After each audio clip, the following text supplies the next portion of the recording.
Hi guys! Welcome back to my mini vlog. And for today's video, magbabalot tayo ng mga gagamitin para sa school Christmas party ng aking mga kids.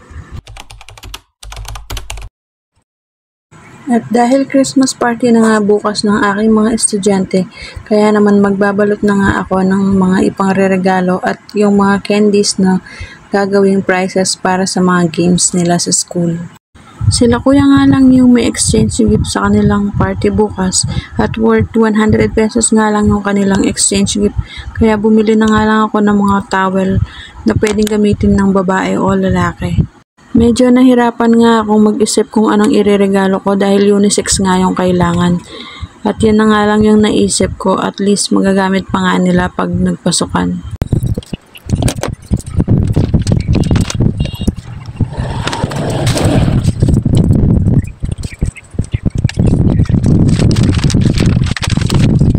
At may nagpasabay na nga rin magpabalot ng mga bag na ito, kaya naman ayan, ibinalot ko na nga. Mapapasana all ka na nga lang talaga. Nagandahan nga ako sa mga bag na to, pero sabi nga nila mura nga lang daw ang bilhin nila dito. Pero mukha namang matibay. Tinry ko nga siyang lagyan ng laman. Kakasya dito yung isang mahabang wallet, cellphone, power bank, pabango at suklay. Kaya pwedeng-pwede siyang gamitin kung ayaw mo magdala ng malaking bag. Tamang-tama ito para lang sa wallet at cellphone. At ayan, mabalik nga tayo dito sa aking ginagawa.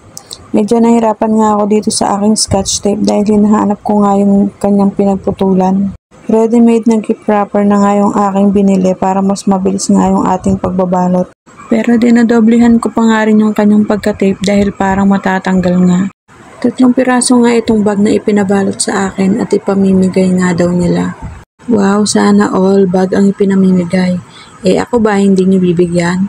Charis! Joke lang po, pero pwede namang totohanin. Tumatanggap din naman ako ng bag. Charis!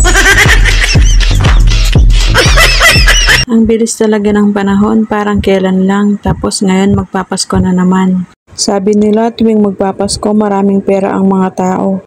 Hala, kinakabahan na ako. Sabi ko na parang hindi yata ako tao. Shout out nga pala sa mga walang pera dyan. Ano na, magpapasko na. Tara na. Mga rolling na tayo at nang makarami. Looking for kasama mga rolling. Yung magandang boses sana para naman hindi tayo batuhin ng pupuntahan nating mga bahay-bahay. At ayan, mabalik nga tayo dito sa aking ginagawa. Natapos ko na ang balutin yung mga regalo. At ayan, nandito na nga ako sa pagbabalot ng mga candies na gagawing prizes para sa kanilang mga games. Hindi ko na nga dinamihan yung mga candies na ibinalot ko dahil may mga parents din na nag-donate ng ibang mga candies at toys para nga sa mga prizes. Nag-share nga rin kami ng pagkain para sa party bukas. At ayan, sa wakas nga ay natapos na nga tayo. At yan na nga lang po muna ang aking mini vlog. Thank you for watching. Bye!